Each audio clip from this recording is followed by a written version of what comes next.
What goes into making a rub? How do you go about making a rub and how do you get into it? Yeah, it's a good question, man, because like, and hopefully people listening to this, like they get something out of it, because I say this in classes and stuff, and when people ask me the same question, I give them the same answer.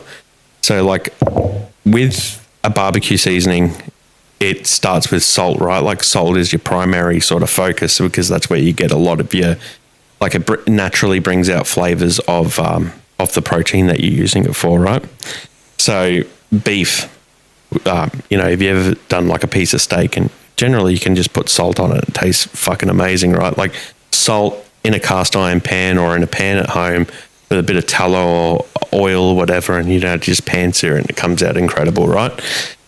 So you don't want to sort of take away from that. You don't want to take away from the actual natural flavor of the protein, but your goal is to sort of build on that. So what works? So pork can be a little bit sweeter.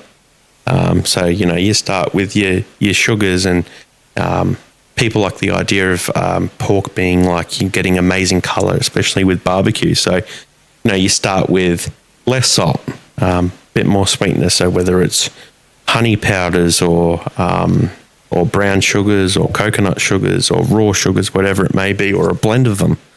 And then just start adding bits and pieces of ingredients until you can actually find something that works for you.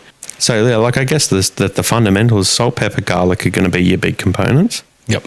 Because they're the three keys that everybody are familiar with.